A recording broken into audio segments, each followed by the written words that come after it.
Hi everybody, welcome back to True Chilling Tales. It's Ronnie and this is the 7th video in my series.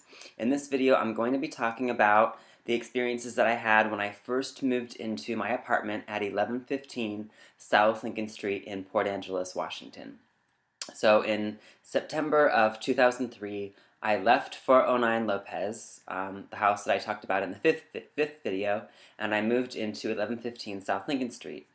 Now, the thing about 1115 South Lincoln Street is that if you are just, a casually going by, it looks like a big old white house, 1940s style house, and in reality, it's a fourplex. There's 2 units on the bottom, 2 units on the top, and when you first walk in, there's a little hallway area that goes forward, and in the back, there's like a little room with a washing machine, and then just to the immediate left, when you walk in, there's stairs, and you go up the stairs and there's a little room with a dryer and then a hallway and the 2 units on the top. So from the street view, I moved into the upper left-hand corner of the house, upper left-hand unit. And while I was moving in, I hadn't quite moved in yet, but I was moving in. So I had like, boxes in the house, but I was still staying at 409 Lopez. It was one of my last nights at 409 Lopez. I had a dream where I went to 1115 South Lincoln Street, and in the dream, when I walked in, the sort of back room where the washing machine is, in the dream, there was a big sort of room there that wasn't there in reality. And I remember in the dream, it was as if I was going into a room that existed in the past. And the room sort of had 1940s decor, and it just had a whole completely different feeling to it. And the units were all there in the dream, but in the dream, they were all empty. Like nobody lived in the house. And I knew that behind each door there were just these empty apartments. And I remember going to the door of one of the apartments and kind of like leaned against the door for some reason, and I could sense a presence on the other side of the door, sort of doing the same thing. And I was aware of this presence in the apartment, knowing that the apartment was empty, and I could sense that the presence on the other side of the door was aware of me. And that was basically the dream. And so when I woke up, I thought about it, and I was like, this is a sign that there's definitely going to most likely be a presence in this building that I'm moving into. Like, great. you know. So while I was moving in, it was kind of interesting the way it worked, because my friend Jasmine, who shared the experience in the last video that I spoke with you about, was moving out of the unit below me, and Erin Marie, who I've spoken about in previous videos, was moving into her unit, and then I was moving in above her, and across from Erin Marie, our mutual friend Renee was moving in. And so then across from me there was a really sweet couple named Anthony and Laura, who we all met and got to know while we lived there. But it was kind of a cool time to have, a fourplex, and in 2 of the units were good friends of mine. Anyway, back to the story. So when I first moved in, one of the first things that started happening was I started getting all of these phone calls. And the thing is 409 Lopez and 1115 South Lincoln Street really aren't that far apart. They're pretty close. I mean, Port Angeles is a small town anyway, but they're really not that far. And I had a landline at the time when I moved in, and my phone number didn't change. I had the same phone number. But the moment I moved in and got my phone turned on there, I started just getting all of these phone calls from numbers I didn't recognize. And I had like a caller ID, and so a lot of the numbers were just numbers I didn't recognize. There was never any voicemail, or I would pick up and like nobody would be there, so it wasn't even like a telemarketer. And I remember one of the phone calls was a number I did recognize. It was from the Grattans, and the Grattans in Port Angeles are, a pretty well-known family. They own one of the most popular restaurants in town, and Cassidy Grattan, who is the son, I think he's the eldest son of the Grattans, was Erin Marie's sweetheart growing up in high school. And so when I saw the name on the caller ID, I thought, well, maybe Cassidy's in town and he's trying to get a hold of Erin or something because he knew we used to live together. And so I mentioned to Erin that I saw the name on the caller ID, and she asked them about it, like in that span of time. And I don't remember if she spoke to the mother or the father, but she spoke to somebody who lived there, and they said that they weren't home at the time that I got the call from their house, which I think was like around 7 p.m. or 7:30 or something like that. And so that struck me odd at the time, but at the time I didn't think anything really strange about the phone calls. I just thought, I'm getting all these phone calls, this is weird. But I didn't really read into it or anything until later, until after the experiences that I'm about to tell you about, where I made the connection that a lot of times spirits or ghosts, if they're trying to contact you, are actually able to manifest that energy through electronics and through the phone. And so but that's not what I was thinking about at the time. But I wanted to share that leading up to this experience. So within the first 1 or 2 weeks that I was all moved in, I was at home and I was watching the Lord of the Rings because the Return of the King was coming out, the third part in the Lord of the Rings trilogy, and so I was watching it to sort of get up to speed, before going to see the movie in the theater, and so I was sitting on my couch I had 2 cats at the time, Sasha and Puni, which is short for Punjab, and I was watching this movie, and so to my right, I was kind of sitting at the edge of the couch, and to my right was the wall, and just slightly down from the wall was the bathroom. And it was kind of like it turned into like a little mini hallway. So the bathroom was here, and then my bedroom, am I showing you this the right way? It's like, this was the bathroom, and this was my bedroom, and I was kind of sitting over here, and this is the wall here, right? And all of a sudden, I heard this very, very loud noise coming from within my apartment, and it seemed to be coming from the area of the bathroom, and the bedroom. And I remember being really startled by it, and I remember my cats, I'll never forget my cats, like, being startled by it and looking at me, like, my cat's looking at me like, what is that, Dad, and so I got up to inspect, and I went into the bathroom, and there was absolutely no motion, no movement, and there was no motion and no movement in my bedroom.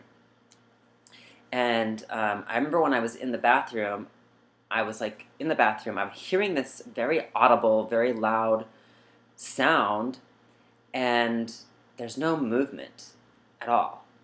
So I can't really describe what an eerie feeling that is.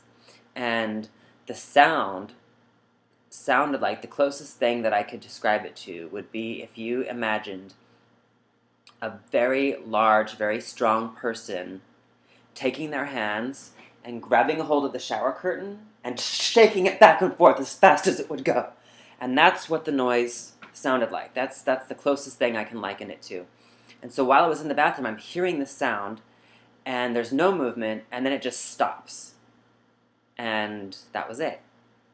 And it was very unsettling, but, what do you do when you experience something like that? What can you do? So you just go on and finish watching the movie. And but I remember sort of having that experience and thinking, well, my dream was definitely relevant. There's definitely something going on here with a supernatural nature to it. And so shortly after that, just in a matter of days, I had come home from work one night and lit all my candles. I always lit candles at night and would watch a movie, and I was always very careful to blow my candles out. And that night, I know that I blew all of my candles out, And the next morning I got up and I was home and I was there, and the candles were not lit. And I ended up getting called into work early. So I had to be at work at noon. And I didn't get home until 10 o'clock at night. I worked like a really long shift. And when I got home, I walked in my apartment, and there on the dresser was a single candle that was lit. And so I walk in, I've been gone for like 10 hours, and there was no candle burning when I left. I know there wasn't. And here's this candle burning. And I have to tell you, that really frightened me for a couple of reasons. One, because obviously it's a fire hazard, and I wasn't home. And it also really bothered me because, in light of the sound that I heard and other experiences that I had, it wasn't beyond my realm of belief that it could have been a supernatural force that caused the candle to be lit. However, because it was such a physical thing, I also thought, well, what if a human being, came into my apartment and lit this candle? But then you have to ask yourself, what are the odds that somebody would go through the pain of coming into your apartment and lighting a candle and not stealing anything? So that was one of the most disturbing things that I experienced, and I remember being really freaked out at that point. Like, that was just not okay with me. It was not cool with me at all. And so I remember calling family members and friends and being like, I'm having these experiences. I need you to be in prayer with me about this, to get this energy out. I don't want it in my space where I'm living, because it didn't feel like, it wasn't like Charlie at 409 Lopez. It didn't feel good, and it didn't feel welcoming. It didn't necessarily feel threatening, and it didn't necessarily feel evil, but it just made me really unsettled, and it made me uncomfortable, and I didn't like it, and I didn't want it there. I felt like this was my apartment, and it's mine, and I'm living here, and I don't want any other energy here. So I started to just pray about it and asked other people to pray about it. And I remember when I would leave, I would like turn on the gospel station and just leave like gospel music on the radio while I was gone. But and then I thought that it was going away. But the following week, I was watching the second Lord of the Rings movie. Again, I was sitting in the same spot, and I was watching the film, and I had my cats with me. It was like the same scenario all over again. And on the wall across from me was another very loud, very audible sound. And I was able to follow the sound, and it was basically like, what the sound sounded like was a large object was leaned against my wall, and it just slowly dragged down, all the way down the wall, and it made, this sound. I can't really make the sound, but that's what it was like. It was just like a large object on the wall, and I was able to just kind of follow the sound all the way down, and and it was like, here I had thought that my prayer, my belief and my faith was getting this stuff out, and then I had this experience, but then after that I continued to pray, and it did stop, and I didn't experience anything in that apartment again for another 2 years. So that from 2003, I had those first experiences, and then I didn't experience anything again until 2005. And that experience is going to be another story for another video, because that experience is really phenomenal, and so I'll be sharing that with you later. Anyway, that's the strange occurrences, the chilling tales that I had at 1115 South Lincoln Street. Stay tuned for my next video, video number 8. I'll be posting it soon. Until then, be well, and take care. Bye. Hey everybody, I'm back. So if this was a letter that I was writing, this would be where I would write PS. So this is the PS to my video. Something that I forgot about, a little afterthought, is that just before I moved in and Erin moved in below me and Renee moved in across from her, the apartment that Renee was eventually moved in, there was a woman who was moving into that unit, and she was in the process of moving into that unit. And before she could, and it was like, she was a young woman and it was going to be her first apartment. And before she actually got all moved in, she died. She had lupus and she passed away. And I ended up taking her table. I remember our landlord basically was like, there's this stuff here, and our family's not, they're not doing anything with it. So you're welcome to take what you want. So I took her kitchen table, dining room table, and I took like a bookshelf. And I remember that, if I remember correctly, I think, no, I know, yeah, Erin took a chair. Erin got a chair, and then Renee, after everything was out, Renee moved into that unit. And we all three experienced strange, unusual occurrences while living at 1115 South Lincoln Street. I think mine were the most intense. I don't really remember what Erin experienced, and I think that mostly Erin was experiencing things somewhere else. And again, I'm hoping to get her to share those with you on video. And I remember Renee definitely had some experiences in his home. So whether that had anything to do with our experiences or not, I don't know, but it's definitely an interesting factor in the story, and it's definitely something I wanted to come back and share with you. Anyway, so this is me officially signing off now. The video is over. Stay tuned for the next video, and until then, again, take care.